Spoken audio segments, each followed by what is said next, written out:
but yeah, the three gifts are kind of meant to signify those three different aspects of Christ. And Interesting. yes. And so when I thought about that, then I got to thinking, so then what is Jesus to these three individuals? Because Christianity as an aspect at this point in history does not exist. So these three kings, it would not make sense for them to be Christian. This is not a religion that exists. So what is Jesus to them? Why are they making this journey all the way to Bethlehem from whatever corners of the globe they hail from for this child? And that got me thinking about where they are coming from.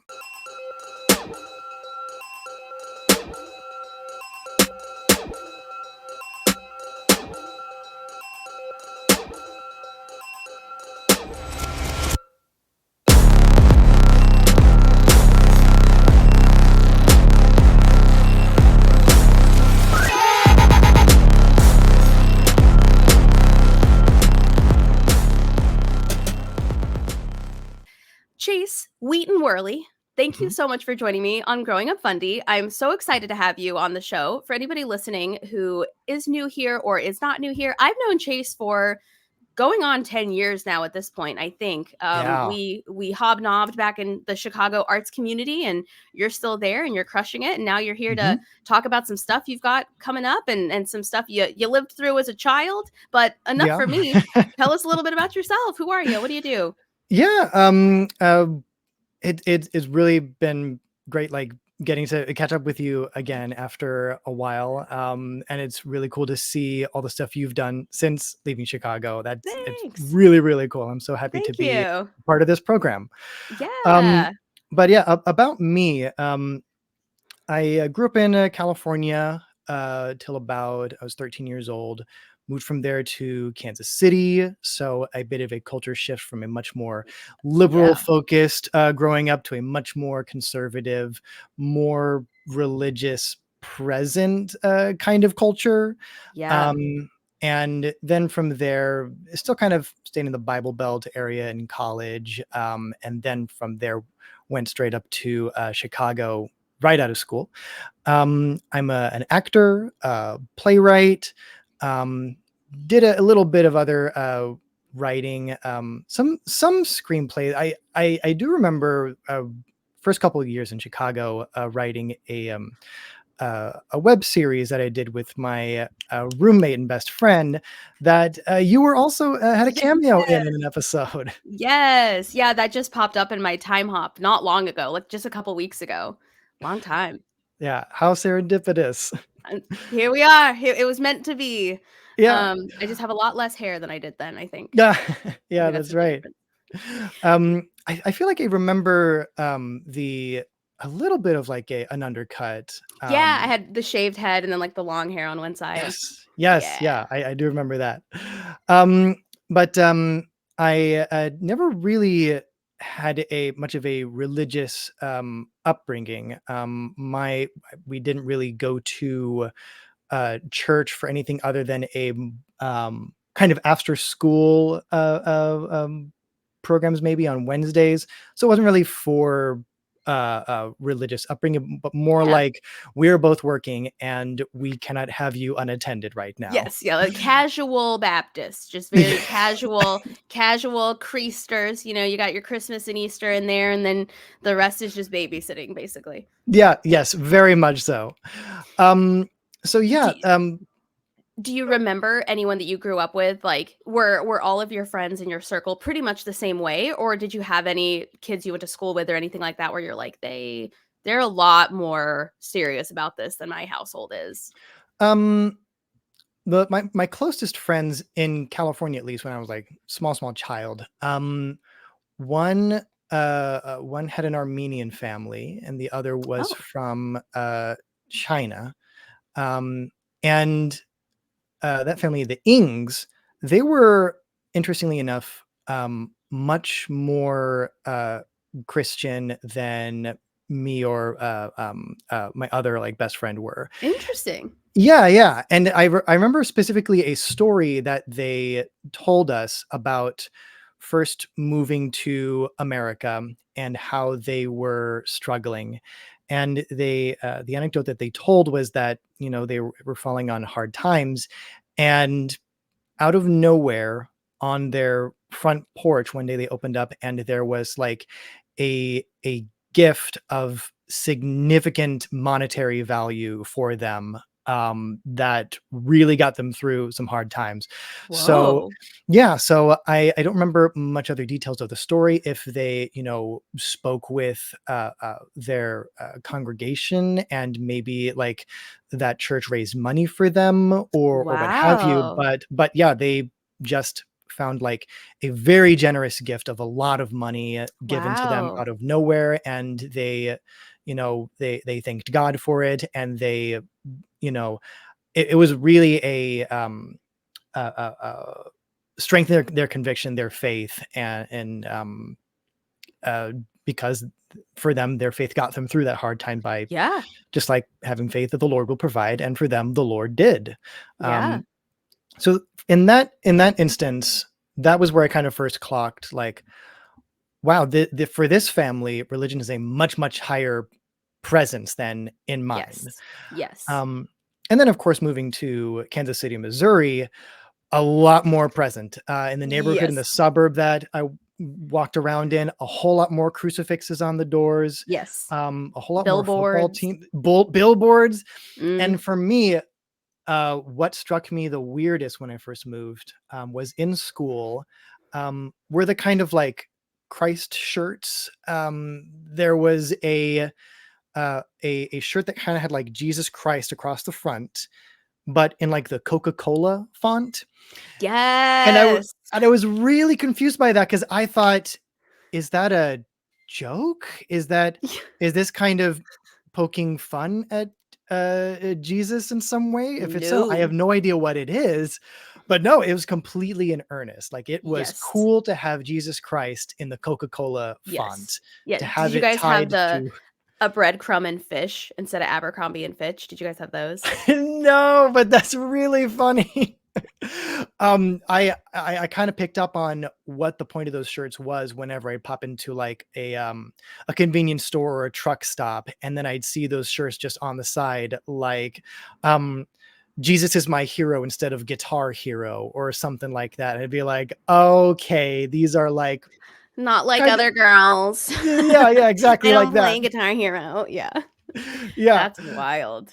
So That's it is kind of funny, not funny, but it amusing in a way to see the uh the outreach through kind of commodification, good word. through Love thank that you. word. Yes, I Yeah. am a writer, if you didn't know. Mm. But yeah, using like Guitar Hero or Coca-Cola or brand recognition to have people connect that to Christianity, to Jesus Christ. Mm. um I won't make any comment on it one way or the other, but it does strike me as a very capitalistic kind of approach to it.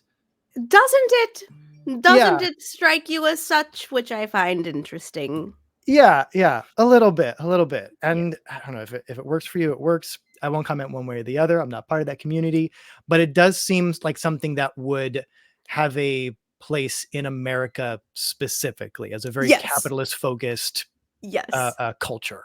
That's a great way to put it. It's like, I just have a feeling I would only see that in Midwestern United States. Like, that is where I would find those. And you're right. I mean, I haven't seen those since then. So since high school. So you're absolutely right. That's Mhm. funny. That's really funny. And so did you has there ever been a point in your life where um it ever came up, or it ever mattered, or like certain friends wanted you to come to their church, or have you pretty much had like a smooth lifestyle transition into non-spirituality? Yeah, a close friend of mine in high school, um, was pretty staunchly religious, and I kind of remember, it was around Halloween season, and I at the time and still now am a huge Halloween fan, despite the current shirt. But this will be released after Halloween. Yes, yes, yes. um, but we went to his church because they were like celebrating for Halloween, and I was like, oh, this is going to be so cool. I can't wait to see like all the skeletons and spooky stuff. And we go down into the basement where they've got all the stuff set up, and there's no spooky stuff, no skeletons, no monsters, no vampires, no werewolves, and it's much more focused on the harvest, on the Hmm, season, on leaves, and kind of a cozy feeling. And yeah, I turned to him and I was like, "This, where's all the Halloweeny stuff?" And he was like, "Well, um, Halloween is not super kosher in the church, in this particular church, because there's a lot of connections to, demons and yeah. witchcraft, and that doesn't And really sit." Harry Potter. And Harry Potter, just they don't like that. They don't like kids being curious about that and exploring that, and Yeah, and that struck me because I was like, but it's fun. It's right. pretend. It's it's not anything particularly serious.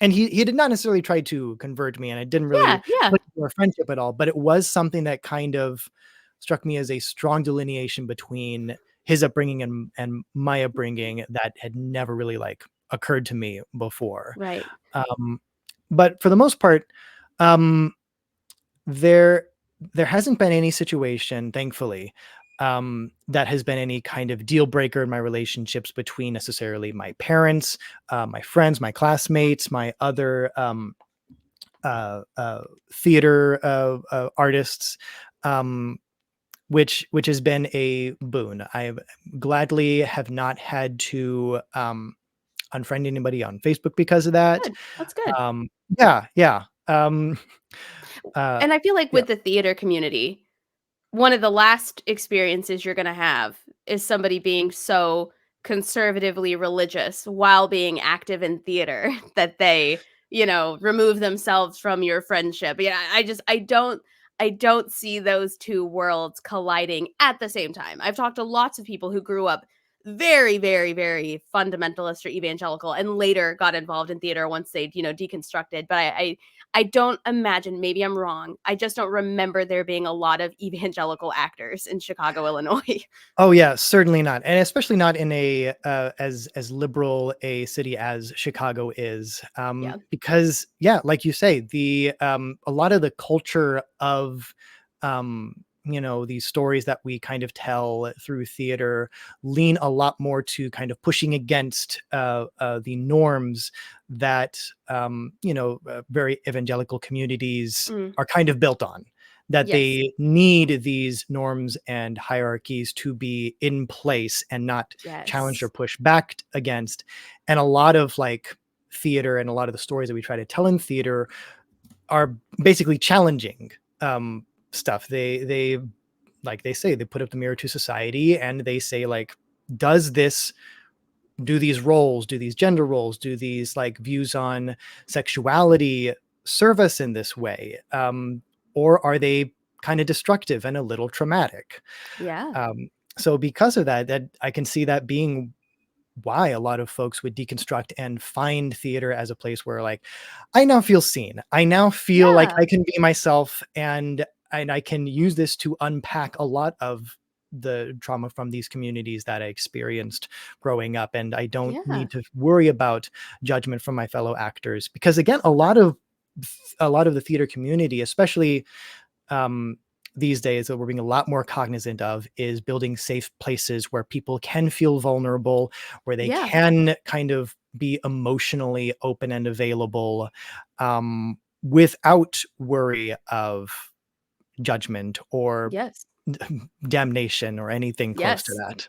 Yeah, yeah. It's amazing damnation doesn't exist in theater. It's wonderful. Like, it's just weird that God just doesn't send anyone from theater to hell. It's beautiful. Yeah, yeah. Um, so so I guess what's intriguing me is that it seems like you grew up pretty neutral. You were allowed to kind of just explore however you wanted.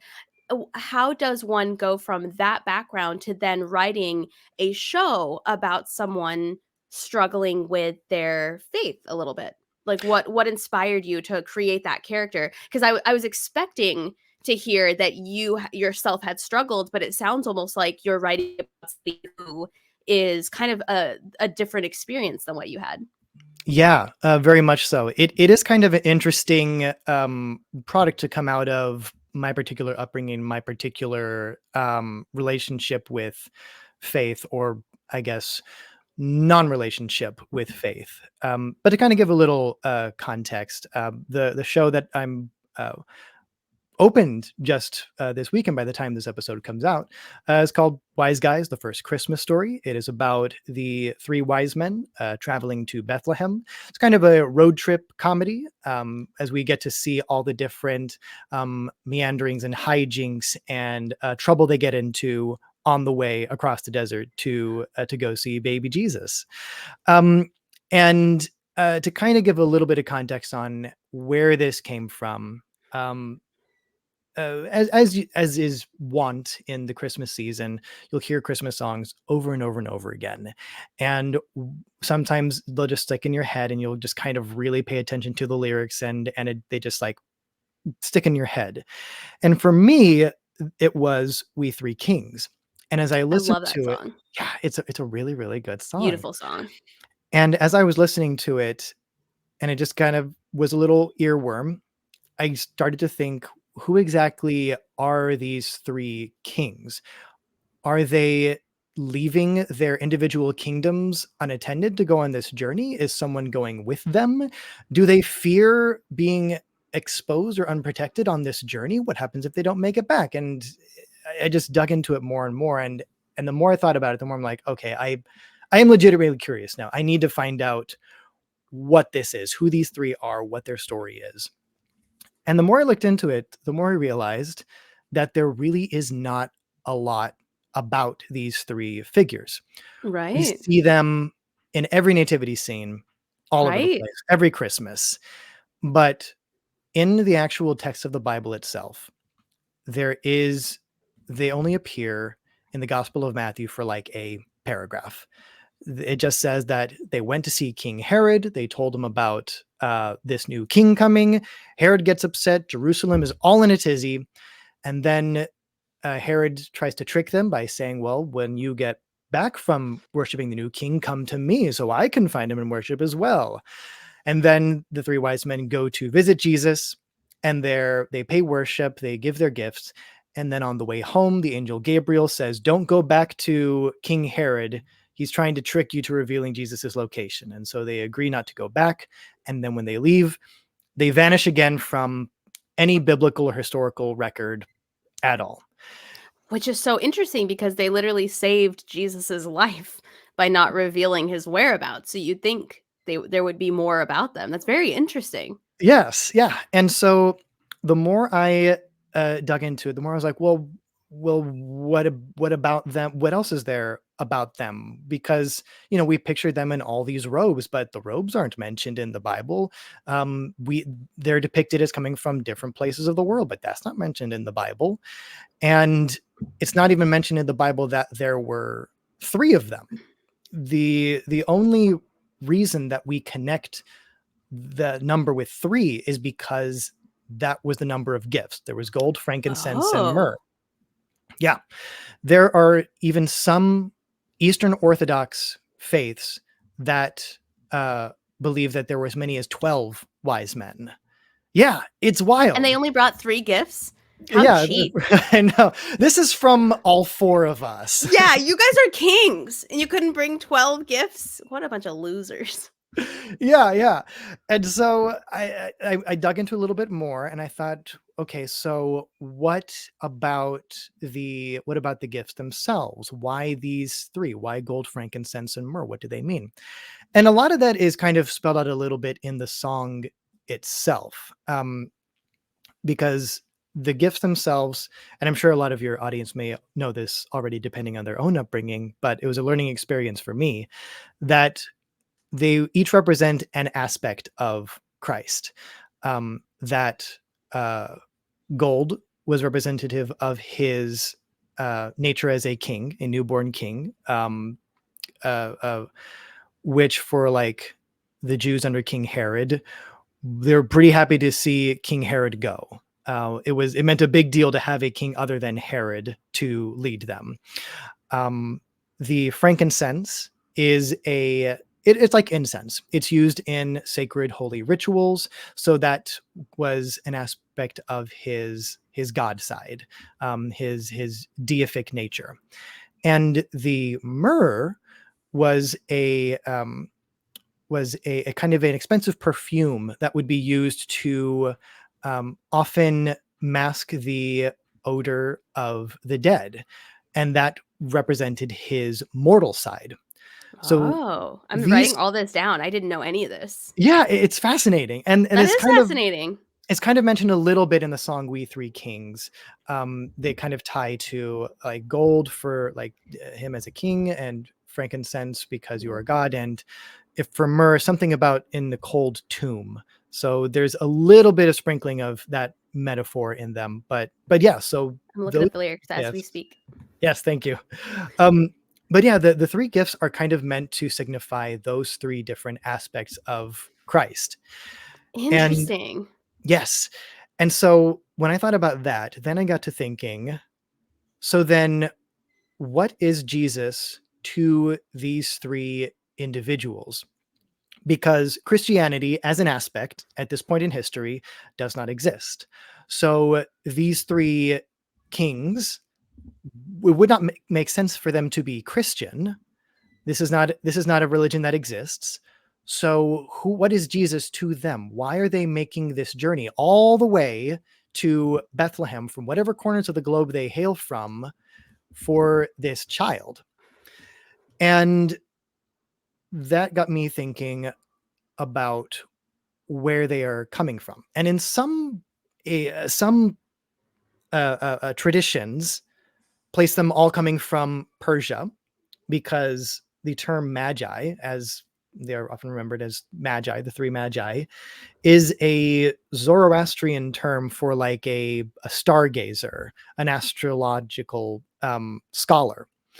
And so um, so it's often connected to their studying of the stars, that they saw this prophecy, and in particular the star of Bethlehem, that they noticed in the sky, that appeared, that led them on this journey, that they connected to some big portent, some important king from these astrological signs that we are seeing is about Huh. to be born.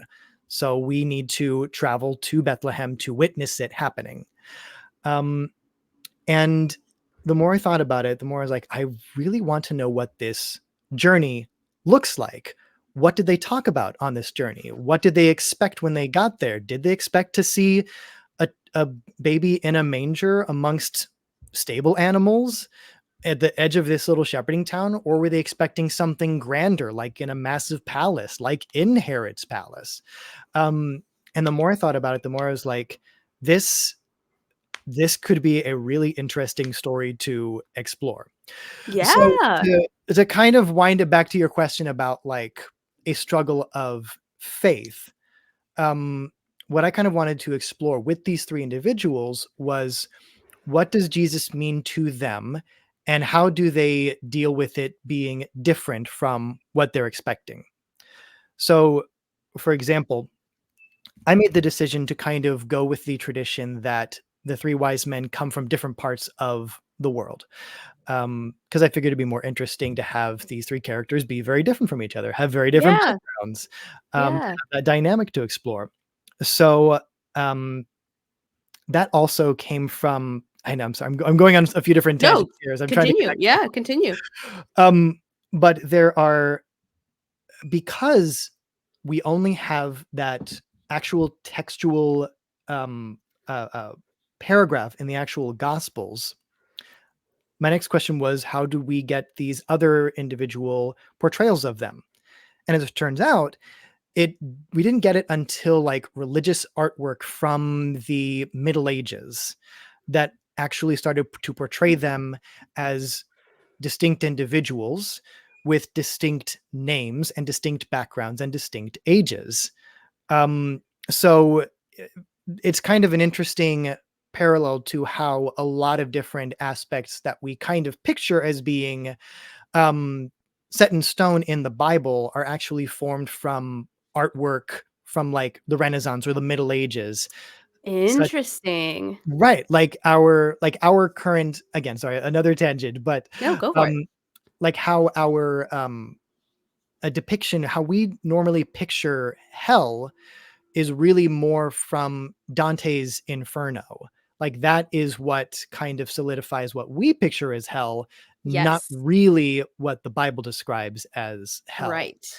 Right. Um, and a lot of other ways that we picture Jesus himself is more from religious artwork than from Yes. the Bible itself.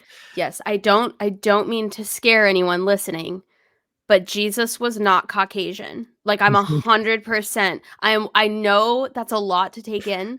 I know that you thought Jesus was just a white guy from the Midwest or something, but he very likely was not Caucasian. I'll just let them sit with that for like 1 second just to Yep. A unpack little that. moment of Um, silence. do you do you think that your separation from the religion of Christianity itself is what made it easier to research and look into things and to discover things because you didn't have a preconceived or biased idea of what it was supposed to be like. For example, you wouldn't mind finding something that doesn't check out with the rest of what you thought you knew about it because you're not really that worried about your salvation necessarily, whereas somebody else who, say for example, fundamentalists who believe that the Bible is fundamentally correct, when they find something that doesn't check out, that's kind of mind-blowing because if one thing's wrong in the Bible, that means it's not infallible the way that they think. And so maybe that was helpful kind of in your research. Oh yeah, very much so. It was much just as much a learning experience for me in regards to these other different religions of these three wise men as it was Mm, for Christianity itself. yeah. Because in writing the play, I also wanted to be not as accurate, but like as kind of true to the original source material, Yeah. if you Yeah. will, as I Absolutely. could be, just so that it kind of like rang true. Because I also didn't want it to be necessarily a lambast of Christianity or of the nativity or of the nature of Christ. Right. Um, because I don't know, for me, I feel like that's kind of low hanging fruit. Right. You're And not writing the Book of Mormon part 2 or anything like that. Yeah. precisely, yes, yes. Um, so yeah, so in the research that I was doing as I dug more into more who the wise men were, I came across like the origin of our how we see them today, how they appear in all these nativity scenes is from religious artwork. That's And so interesting. the reason, yeah, and what's also interesting is the reason that they started to portray them the way they did also is kind of connected to what Christ means to the world at large. So rather than three non-distinct individuals, they started to be presented as one being relatively young, like 20, the other being about middle age, around 40, and the last being old age, around 60, old age for the time, of course. So that to kind of represent the different stages of man, both like what Jesus will grow into, not necessarily old age, but more that he is significant to everybody, no matter what age you are. Similarly, they started depicting them as coming from one from like India, one from like Arabia or Sudan or Nubia, um, uh, and the other from, did I already say Persia? Earlier you said Yeah, they were assumed to be from Persia. yeah, yeah. So one of them they would kind of keep from Persia, to like the Interesting. Near East. Yeah. I typed in the three wise men to Google, and it the first thing it pulled up was biblical magi. Mhm. I'd never heard them described that way. This is so interesting. I feel like I'm learning so much from your research. I'm listening. I'm also just Googling the things you're talking about. Yes, of course. So interesting. And along with their individual ages and places of origin, they also got names through religious artwork. So one is Huh. Gaspar, one is Melchior, and the other is Balthazar. So I had these different, and they would sometimes kind of mix up where they came from, who had what name, who had what gift. So I kind of had to make the call, what I wanted my story to be, what I thought would be the most interesting to play around with. And so I was like, okay, I think the direction I'm going to go is Melchior from Persia with frankincense, Gaspar from India with gold, and And the Balthazar maid in the from library with a knife. Sorry, I just yeah, I'm yeah, just exactly. I don't know. In the manger with the candlestick. But so with that, I decided, okay, so if I'm giving them these individual gifts, I think it might be a safe extension to assume that their particular gift connects to how they picture Jesus being. So for Melchior, he sees Jesus as God. But Okay. because he is Persian, he's not a Christian. He is a Zoroastrian, which is the Mm, um, which is the religion from Persia, Zoroastrianism, which is also interesting because there are a lot of parallels to Christianity and Zoroastrianism, but Zoroastrianism comes a little bit earlier. yeah, And there are people that think that was the origin of what we know to be, United States Christianity. So it's yeah, very interesting. It's very yes, interesting that you're finding this. This is so interesting. yeah, and because, like you say, Zoroastrianism, just like Christianity, deals with duality between like a good god and an other like bad entity. It also deals with like a place where you go after you die that is kind of an analog to heaven and hell, and that I think they also really lean into free will as part of their religion. Which Um, is interesting, yeah, it is interesting to think about which is also that. very interesting. Mhm. So there's, like you say, there's a lot of like theories about Christianity and their worldview kind of pulling from elements of Zoroastrianism. But to avoid starting that flame war, uh, I kind of went with like Melchior seeing Jesus as being related to his religion, that Jesus being born is the Zoroastrian god Ahura Mazda being incarnated as what is known as the Saoshyant, or the bringer of benefit, which is all true. It's all part of the Zoroastrian religion. And so that parallel kind of made it like, okay, this can be where this person is coming from. This is what Jesus means to him. Meanwhile, Interesting. Meanwhile, Gaspar with the gold sees Jesus as a king, as a leader who will like topple the tyrants such as like Herod and lead the world in kindness and love. So he's like, no, no, no, Jesus is not a god. Jesus is a man, but he will be a king and a leader who will lead through kindness and stop fighting and bloodshed and such. And Balthazar with the myrrh is like, no, no, no, Jesus is not a god. He is he's the son of God. Which for like a lot of people is kind of like he is all three. Yes. Yeah. The Father, Son, and the Holy Ghost. Precisely. So with the three of the wise men in this play, they're kind of like a metaphysical, blind men touching the elephant, where they've like one is touching the trunk is like, oh, this is a snake, and the other is touching the leg and like, no, this is a tree, and the other is touching the have you heard of I've never heard this analogy before. yeah, yeah, it's a kind of a, analogy playing on like different perspectives, not seeing the whole picture kind of deal. Interesting. Yeah. Huh. And so what I'm kind of exploring with this play, Struggling with Faith, is how each of them are kind of going up against, is my faith true? Because I am staking my faith on the nature of Christ. And if Christ is this way, then my faith is right, and I am right, and everything that I believe is validated.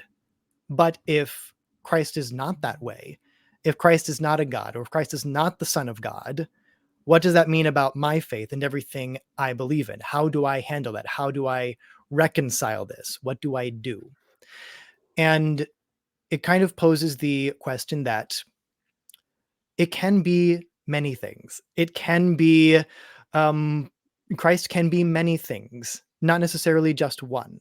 There can be um, multiple ways of seeing the same thing. Multiple religions can exist at the same time and hold beliefs that on one side may seem contradictory, but do not need to be mutually exclusive to exist. Um, all the while, and I'm trying to make it sound like it's a lot headier and heavier than it is. It really No, no, is no. more Mel I Brooksian than I'm making Yeah, it you're out like, to "I be. promise it's a funny show, it's a good." No, no, no, I'm actually fascinated by this because, I talk to people all day, every day who were raised religious and are either a member of a different religion or they're not religious anymore, and there's a level of, I don't want to say upset, but they approach it with a much more kind of somber approach. Doing the kind of research that you're doing for your show would lead to a lot of discovering they were lied to about things, discovering that more and more things aren't true the more they look into it.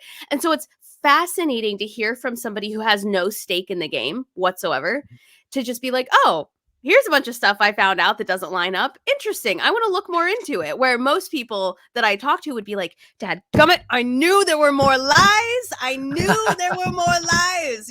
And so it's Yes. it's fascinating to hear somebody who, again, has no stake in the game whatsoever. You really don't have any, like you said earlier, I'm trying to remember the way you phrased it, where you're like, I have an opinion neither for nor against. I'm just this neutral being.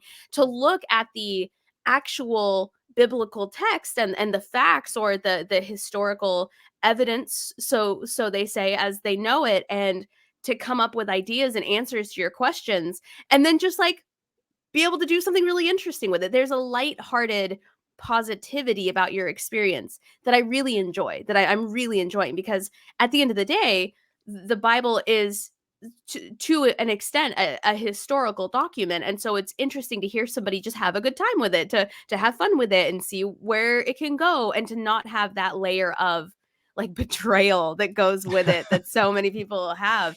And if you're listening, not that there's anything wrong with having that layer of betrayal, you and I both are in that boat. But so it's fascinating. That's what makes this so interesting to listen to, is because you're saying, "Oh, I'm finding all these things that are different. I'm finding all these things that kind of negate one another. I'm curious why these people never came back up. I'm just going to spend all my time looking this up and find interesting details that I didn't know before." And it's so cool to listen to, and I've learned so much just hearing from your research.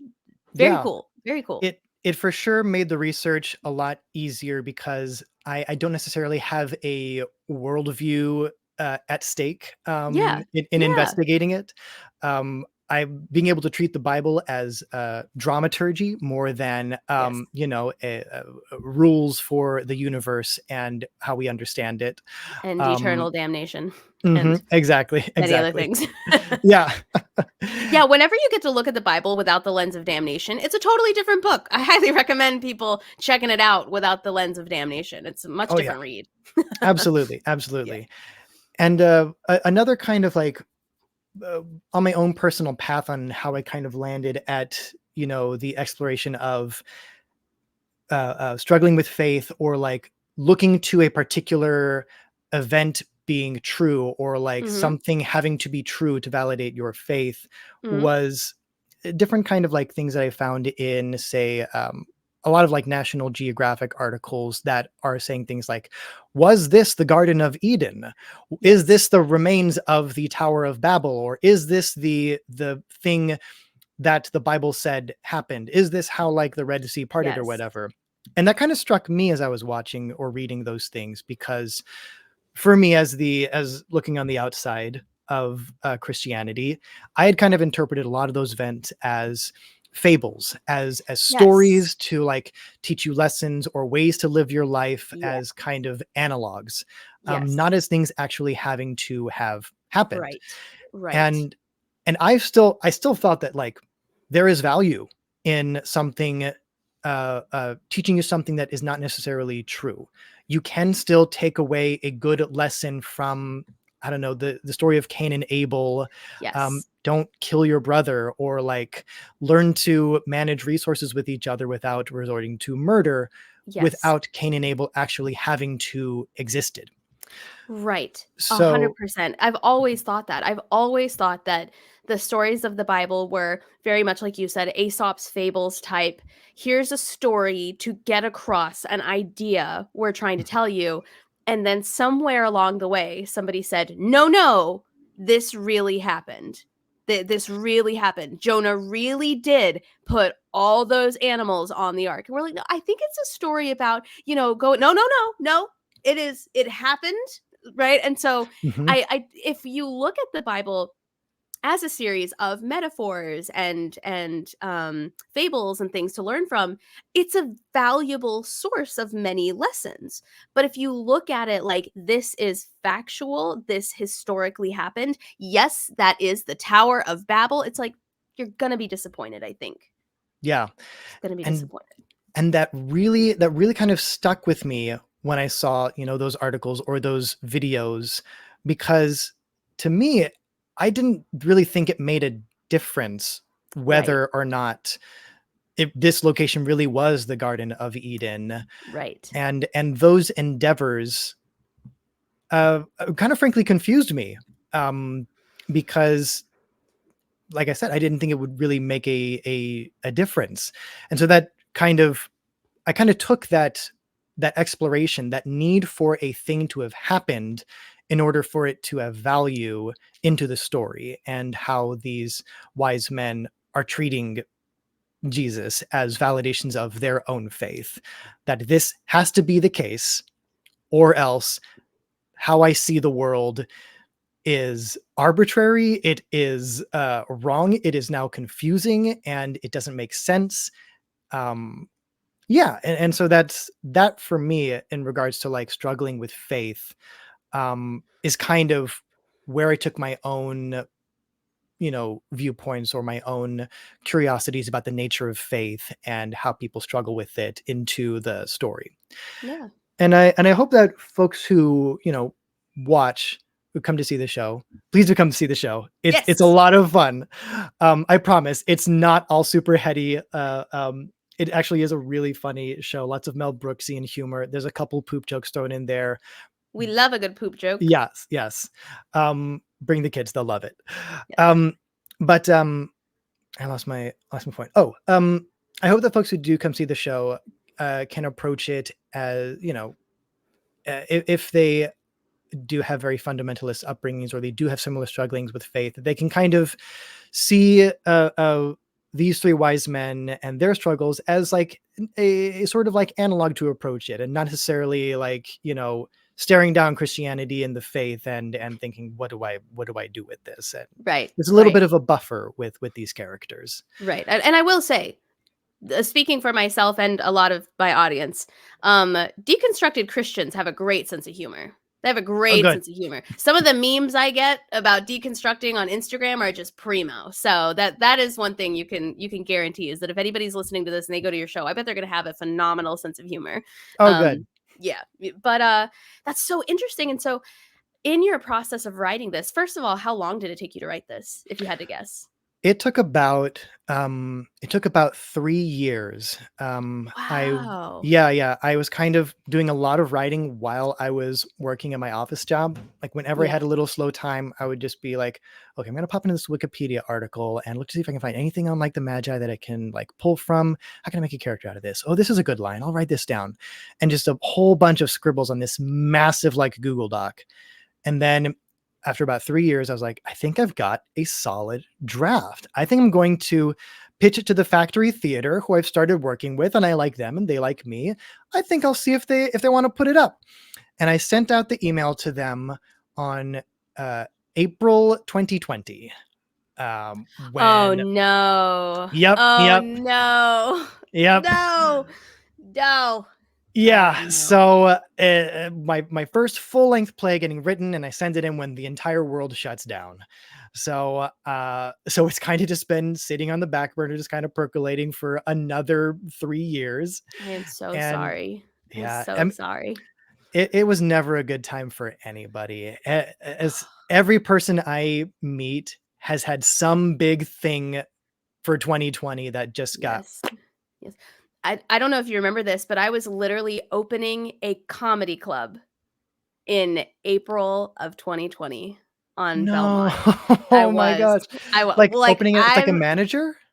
I was literally going to be the producer of a new comedy club on Belmont in Oh my the god. I'm talking 2 weeks before lockdown. It was nuts. Yeah, yeah. So, no, I Oh, feel it, but you know what? It's yeah. fine. It's good. You know, we're just over here shaving our head, moving to Nashville, doing all that Mhm. stuff. Yeah, whatever you gotta do. Yeah, because wow, what a different time that was. When you said that, I was like, "Oh no, the pain, the pain." Yeah. But that's and so do you feel like it changed a lot in between in that interim? Like the show that you pitched them in 2020, is that the same script and the same show that you feel like it is now? Do you feel like it's changed? Did you edit it at all? Is it pretty Oh, much the same? yes, yes. There's been, like, quite a few edits. A lot of it kind of, like, trimming stuff down. There's been a lot of darlings that I kinda had to cut just for the sake of, like, the pacing. As you may be able to tell, I can wax loquacious. Yes, yes. I Some of the words you've been using, I'm like writing them down. I'm like, these are oh, $10 million words. why, thank you. Yes, I love words, and sometimes it same. shows a little much in the script, and it can read one way and it can play very differently on its feet. We're like, they're just talking too much. Like Like, can we waiting just, for like, see Godot. exactly. Where it may make for a fascinating essay, not so much on its feet. And there are also some other stuff that I cut for uh, um, kind of sensitivity's sake. Stuff Oh, like interesting. read differently back in 2017. That's not quite as funny now. Yes. For example, um, there was a bit where um, the wise men are taken captive by these thieves, a la like the 40 Thieves, Cave of Wonders, that kind of stuff. And their gifts are taken from them, and they are kind of held at a scimitar point in the cave. And the king of the thieves comes out, and it's revealed that um, he is not such a great thief because both of his hands have been taken because he was caught twice and they took both his hands. So instead, he has had two other thieves slip their hands under his arms and be his hands to go throughout the rest of the scene. So visually, it can make for a very funny like setup, very Saturday Night Live. But you know, reading it again in 2022 read a little bit like ableist and can get a little sticky in, Middle Eastern culture that we didn't want to kind of open up a can of Right. worms for. Right. And we Right. kind of went back and forth like, is this worth keeping in? Can we spin it to be not quite so ish? And we decided, you know what? No, we don't even want to kind of open the door for like, a misinterpretation of it. It's not worth keeping. We don't want it to be even interpreted as at anybody's expense. Right, right. So Right, totally, and this idea of punching down, like, do you wanna laugh with your audience, or do you want them to feel laughed at? I can see how that would definitely change. Although I will say, that imagery, if you're going for, like, a Mel Brooks, that imagery is pretty funny, pretty funny. That's yeah, just yeah. guys, I'm just saying it's funny. I appreciate the changes he made, don't come for me. If you're listening to this and you don't have arms, I sympathize. Anyway, Yeah. but yeah, I can totally see. Oh, 100%. Like there are tweets and statuses that pop up even as recently as 2019 where I'm like, "What girl, what are you doing? Oh yeah. What is this?" And at the time you remember it being like peak humor and now you're just like, "Come on, just delete that before you get canceled over it." Mhm. Um Very interesting. And so if somebody's listening to this and they're interested in seeing the show, when, where, I'm going to post all the links in the description, but just out of curiosity, when can they see it? Where can they see it? And What will you be there? I will. I'm planning to kind of sit in at a lot of the shows. Hmm? The the venue is the Factory Theater. If you are in the Chicago area, it is at the very end of the Red Line on Howard Street, just about a block away from the Howard Line stop. I was gonna say, Um, doesn't the train literally go over the building? Oh, practically, yeah, yeah. Yeah. It's yeah, as you're, like, looking out of the train window and you see, like, a kind of apartment complex with, very colorful paintings on the side, like, it is basically right next to that building. Yeah, yeah. And, like, on the train, I remember they had a Factory Theater logo on the back of the building. Do they still have that where you can literally see, like, which building it is from the train? Yeah, it's more there's a logo more prominent on the front of the building that you Got see it. on the street as you're walking by Yep. than in the back in the parking lot, but yes, if you're walking down the street, you can probably see a big red factory logo that's like a fist holding a wrench. Yeah, yeah, Yeah. that's the one. Very cool. And, what are the dates that it's running? Previews start November 3rd. So 3rd, 4th, and 5th are previews. So feel free to come and tell me that it sucks. We'll take feedback. That's exactly what it's for. If you think you can do better, please tell me so. Please tell me what we can improve on. That's what it's for. And then the following weekend, November 7th, 8th, 9th ish. Yeah, the weekend of the 7th is when we open, Okay. and we perform Thursdays, Fridays, Saturdays, and Sundays. And we are skipping over Thanksgiving weekend for the sake of Got it. everybody. Got it. And we Awesome. close December 17th, 1 week before Christmas. Perfect. That's awesome. Well, Chase, this has been a really fantastic conversation. I've loved catching up with you, and I'm so excited about this idea of this show.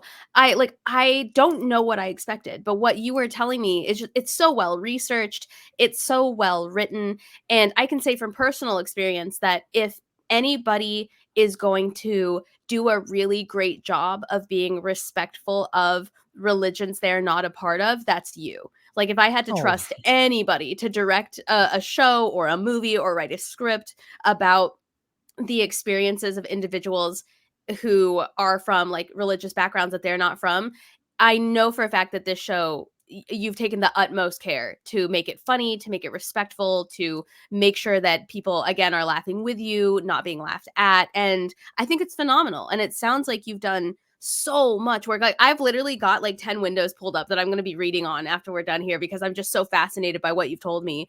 oh yeah, it is very fascinating. Like, It's wild. I can't believe, like you said, we people collect these nativity scenes and put them all over the house, and it's like, what are their names? I don't know. Where'd they go? I don't know. Do they show up in the Bible? right. I never thought about it. How old are they? I have no idea. So yeah, bravo. This is awesome. I'm so Thank stoked for you. you. This is such a cool chapter of your life to get to watch from a distance. Yeah, yeah. First full length play, super super exciting. Yeah, it's a super big deal. I keep pinching myself. It's amazing. Yeah, and Factory is phenomenal. Factory, if you're listening to this, you're phenomenal. I filmed one of my stand-up specials there. They're the best. They're awesome. Oh yeah, Um, super nice people. Like anybody at the factory, will be around to like have a drink afterwards. If anyone in the audience wants to talk more about it, we'll be there. We love talking with folks.